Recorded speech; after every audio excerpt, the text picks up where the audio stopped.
Hey, what's with you all of a sudden? You just threw change at me out of nowhere, and then you shut me out of a ceremony hall. Why would you do such a thing, Peyton? Huh? Didn't I drive you out of there because you snuck out the ceremony hall? What's wrong with doing that? I don't remember ever inviting anyone like you. We haven't talked to each other since you dropped out back in the middle school. And yet, there you were in the hall. Where did you catch wind of today's wedding ceremony? Hey, hold on a second.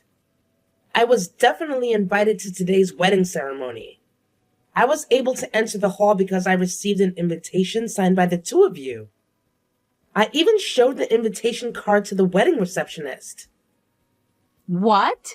There's no way that's true. Did you seriously make up a fake invite just so you could sneak in? I gave some invites to our other classmates, but I wouldn't invite someone like you who comes from a poor single mother household.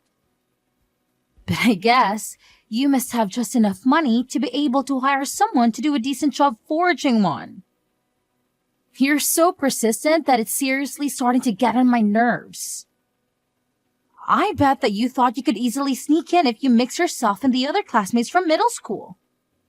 And then you thought you could eat food or something at my ceremony for free.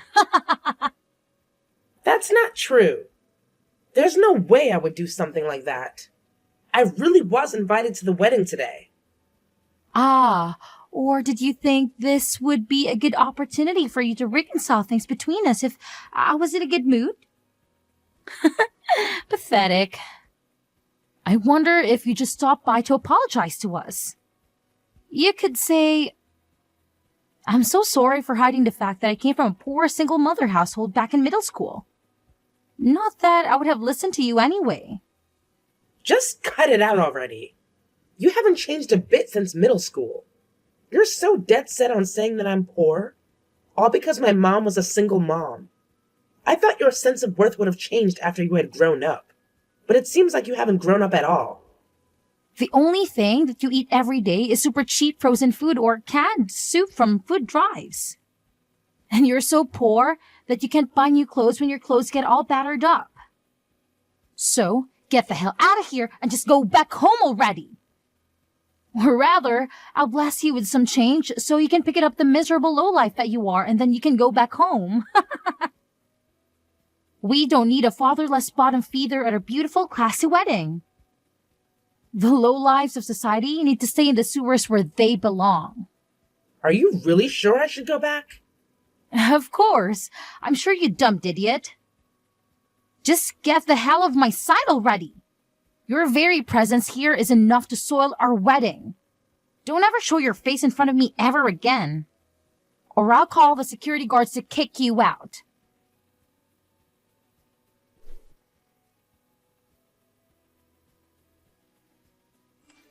Hey, hold on a second, Ella. I heard you left the wedding hall to go home.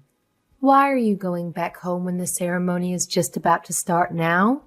Did something urgent come up at work and caused you to leave early? No, that's not the case. It's just that I didn't feel like being around at the ceremony. So I decided to leave early. What do you mean you didn't feel like being around? Today is your little brother's wedding. It's a really special day for him. And I know he would want you to be there with him. The truth is, and I'll only tell you about it, but I had a reunion with a classmate from middle school at the wedding ceremony just now. She was causing me some distress, so I wanted to leave early. Are you perhaps referring to that one classmate you had problems with? The one from middle school that drove you to drop out?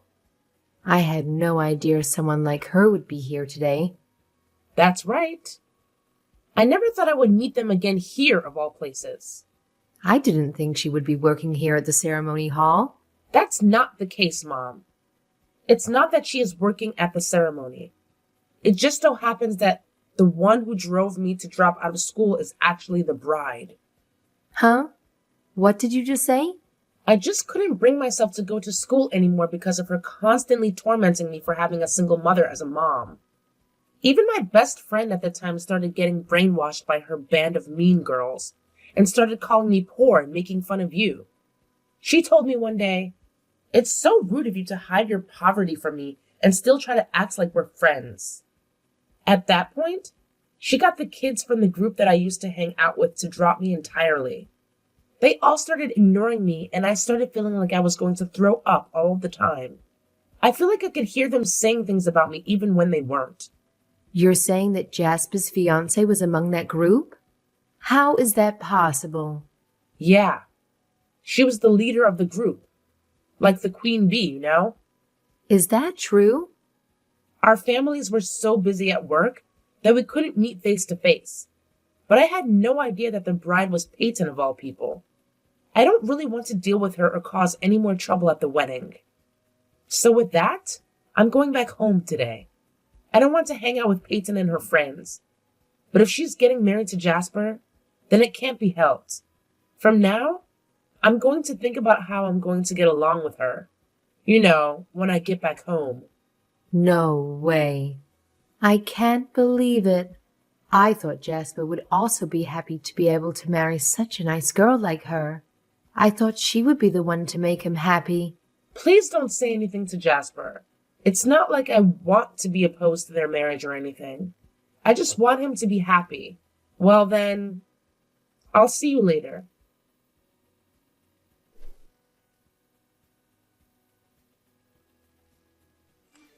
Wow, today's wedding ceremony was seriously the best thing ever. The food was delicious and the hall decorations were nothing short of perfection. Even all of our classmates brought me plenty of entertainment. It was definitely better that I brought regular people here instead of poor people like you. Why the heck are you still talking to me? If you hate me that much for being poor, then don't contact me. Yep, I hate poor people from the bottom of my heart. But I suddenly have some free time now since the wedding ceremony is over. I don't really have anything else to do and I'm bored. So I thought it would be nice to kill some time talking to you. It's the only purpose that poor people like you can serve. Cheap entertainment. Huh? What do you mean? Even though I have time to spend with him since the ceremony went by without a problem. My darling husband has been going back and forth to the phone and he hasn't come back. No matter how busy his job is, he shouldn't have to deal with it today of all days. That's right. It's quite troublesome having to deal with the phone on the day of the wedding. Well, even then, my super competent husband is working at a foreign company, so it can't really be helped. He is able to make about $1.5 million a year. He has enough on his plate only making a portion of that income on his job. I'm so happy to have such a reliable husband like him. Oh? Is that so? I wonder just how many more times that is compared to your annual income. A poor person like you, on the other hand, probably makes it most about under $200,000 in terms of annual income. I bet you can barely make ends meet. Oh, so sad. And you probably live in some old apartment with barely any furniture or lighting. He's so wonderful that he can make as much in a year as you do in 7 years. Hold on a second, Peyton. You can't just pretend to know how much I make in a year. But I'm not exactly wrong, am I? A pauper like you with a food stamp collecting single mom probably can't get a good job to begin with. Huh? How can you say that? You can only make that much money because of your husband. Speaking of which, have you been thinking about getting married anytime soon? Nah, there's no way that would happen. After all, there's no man in this world who would want to marry a poor woman like you. You're really pitiful in so many ways. It's so tragic, it's funny, you know? You were born into a single mother household and you spend your life in poverty. I never once regretted the fact that I was born a daughter to a single mother. While mom is busy at work, She would make me lunch every day. I always enjoyed the lunch that she would put so much love and care into. You've got to be joking. You actually love that grocery store food that you call a lunch? That's so hilarious. The reason she wouldn't buy me new clothes is because I didn't want her to. After all, why should I rebuy clothes when you guys were the ones who battered them up? You would just batter them up the next day as well. It would just be causing a never-ending burden for my mom. And that's not something I would ever want to wish on her. It's hilarious how you immediately lash out at me. No man will come to you with a personality like that. That's none of your business. Honestly, you should be more worried about yourself being driven out by your own husband. Considering how you treat other people, I don't know how you can maintain any relationship. It's shameful behavior as a human being for someone to make fun of a person's upbringing. You sure are saying some rich things for a poor person. Oh my God, I'm hilarious. I'm the winner here in life like I nabbed a super rich husband. But for someone like you who was raised in a poor single mother household, eek. It's pretty much unavoidable that you can only live as a poor person for the rest of your life. It's only fitting for someone like you to have to live your life eating nothing but dirt. What did you just say? Now that I'm tired of our little chat, it seems that even small talk is too much work for you. It seems like not even a poor person is useful when it comes to killing time, so I'm going to get out of here now. You and I live in different worlds, so don't show your face in front of me ever again. Then I guess it would be fine for me, as her parent, to also go away. Huh? Well then, Peyton, from here on out, I'll refrain from being around you. I have no problem whatsoever being estranged from my daughter-in-law. In fact, it's actually fine now I think about it. Daughter-in-law? Huh? What the hell is going on? Who is this?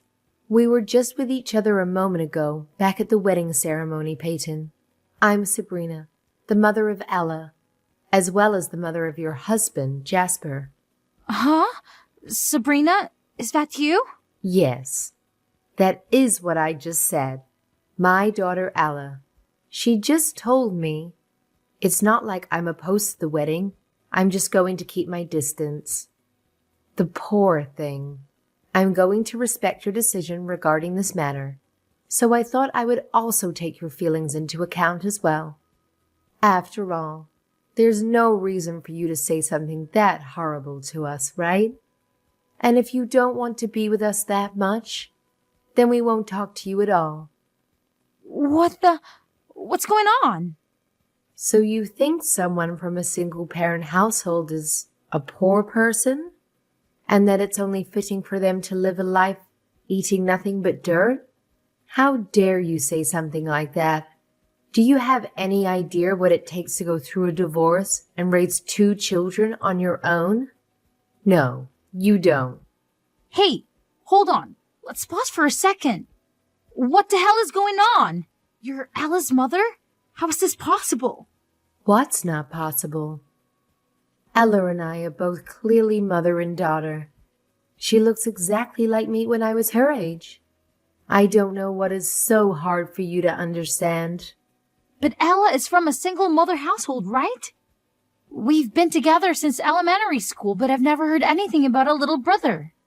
Besides, Sabrina, don't you have a husband? I've met him so many times. None of this makes sense. I remarried. It's as simple as that. I got divorced and was raising my daughter as a single mom when I met my true soulmate. I remarried around the time when Ella went to high school, and I took care of my stepson, Jasper, with my husband. In addition, he and Ella were very close to each other. Huh? Is that true?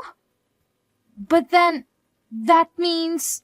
It means my son and I aren't related by blood, though I'm sure I already explained that fact to you. We talked about it when you first came to my house. What? Are you sure? I had no idea. Well, it looks like you were able to feign ignorance at that time, to the best of your ability. It would have seemed keeping that facade on must have been tense for you. So you probably didn't catch what we were saying at the time. I don't remember hearing anything like that at all. Although, I suppose when you tell me, it sounds like something that you probably would have said. I will say this beforehand, but I don't plan on meddling with my son's wedding. If it's someone who my son thinks he wants to marry, I will accept any person, no matter their personality or gender. So, you're saying that you would be willing to forgive me? I'm so relieved. That would take a huge weight off of my shoulders. However, that is a different matter altogether, whether or not we can get along with each other. From this point onward, I will start taking appropriate steps to distance myself from you. Huh? Let's make sure we interact with each other as little as possible. I don't want you to get involved with Ella or I anymore after this. Same goes regarding any family events or holidays too. Luckily, you don't have to receive any presents from poor people on Christmas. Hey, please, wait a second. Isn't that also pretty bad for me in the end? Won't that cause some suspicion to me from Jasper? If he finds out about this, I don't know how he would take it. If that's the case, then you don't have to worry about that either. I already told Jasper about everything that has happened.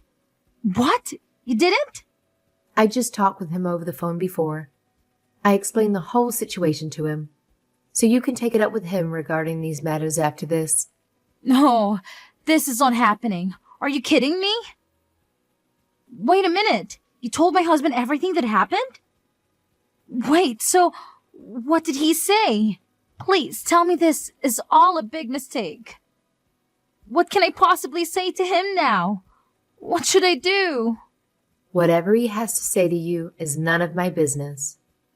After all, you two are husband and wife, so this will be a private matter for you. With that, you have to excuse me. I will be taking my leave now. I can't really do anything regarding what you hate or how you value something. So let's do our best to keep our distance and stay out of each other's hair.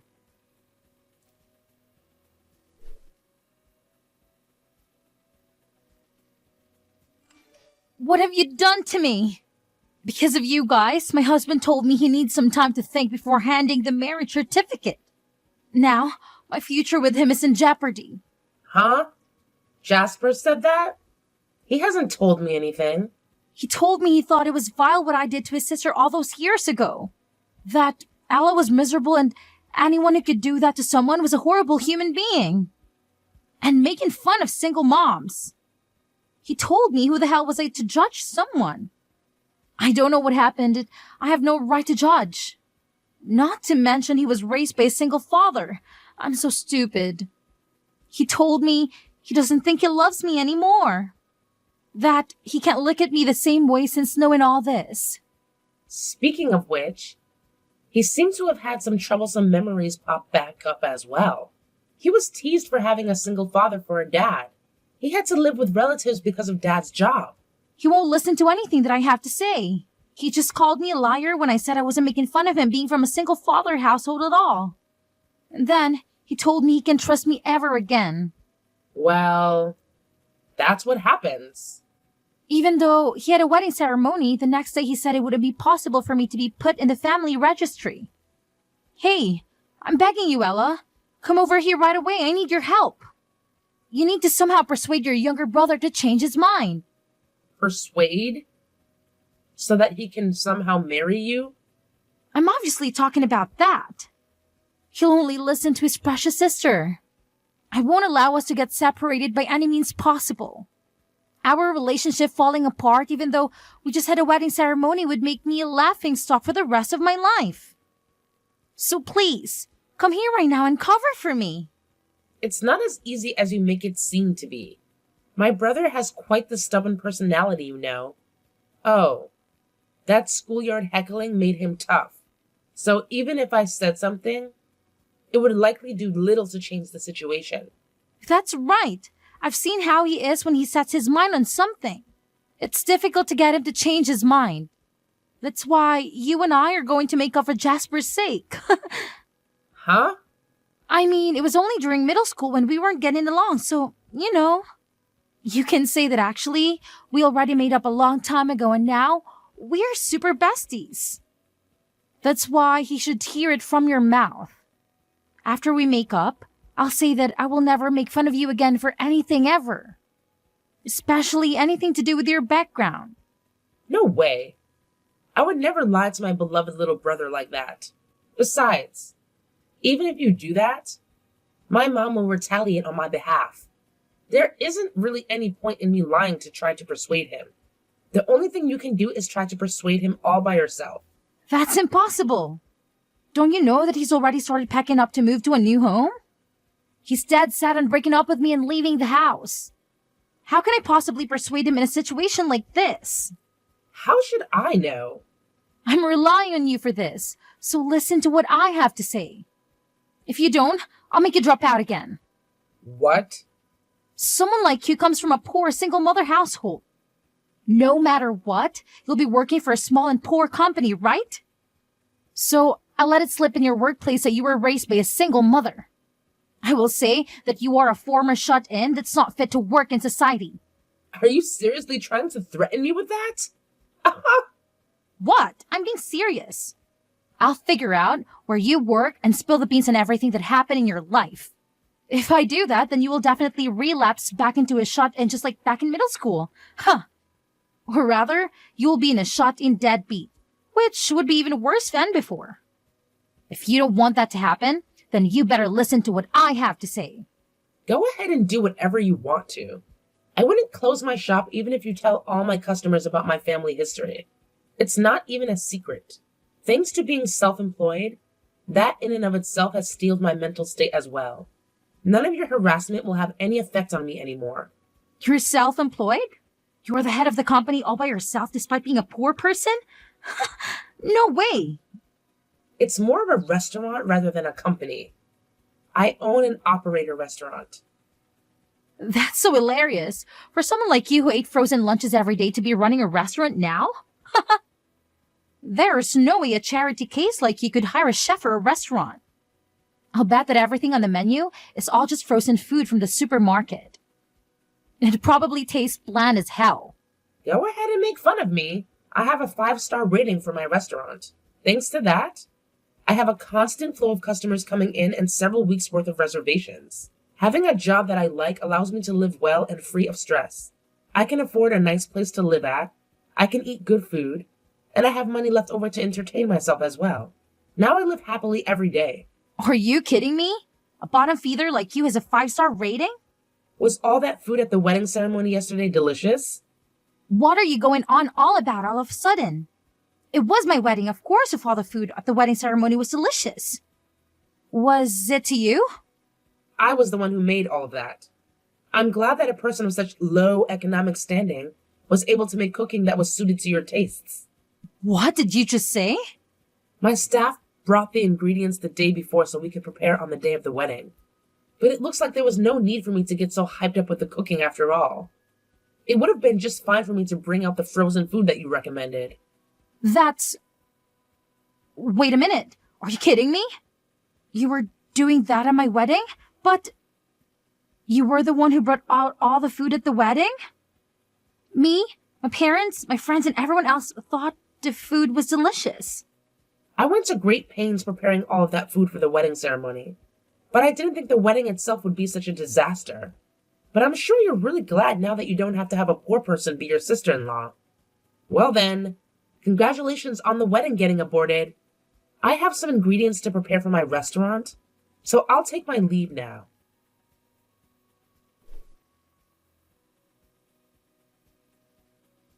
After that, Peyton and my younger brother Jasper finally wiped the slate clean regarding any talks of marriage. I heard that Peyton begged until the end, screaming, "Please marry me! I apologize for everything that happened in the past!" Jasper was ice cold, telling her he doesn't want anything to do with a monster like her. The way he looked at her spoke volumes, and she knew she had lost all hope of being with him ever again. Since that day, Jasper has cut all ties with her, and refuses to respond to any messages or letters. He seemed pretty depressed for a while. Thankfully, he started dating another woman who has been treating him better and is someone that is able to get along with our entire family. Around that time, my classmates started to come to my restaurant to apologize to me for what they had done in middle school. They all blamed Peyton as the ringleader and told me they ignored me because they were scared of her. Most would follow this with a friendly smile and "we were so young then" speech, then would ask for a friend's discount at the restaurant. I would simply cut them off and tell them we were never friends, and gesture to leave. And at the door, inform them that I will never be serving them food. I'm proud of who I've become, and I wouldn't change my upbringing even if I could. But I do get a little bit of satisfaction in rejecting those toxic classmates at my door. What can I say? Sometimes petty revenge is exactly the right medicine for the soul. I hear that many of the classmates that came to my restaurant ended up having their own issues regarding marriage as well. I heard one of them call it Ella's curse. Guilty conscience, maybe? Meanwhile, my restaurant has been steadily becoming more and more popular, as customers have been spreading a lot of good word of mouth for my business. In addition, my business has become so successful that I was able to expand around the country. Over the years, my standard of living has steadily improved, and no one would ever call me poor again. But I will always remember my humble upbringing and my amazing mother, who did everything she could to raise me.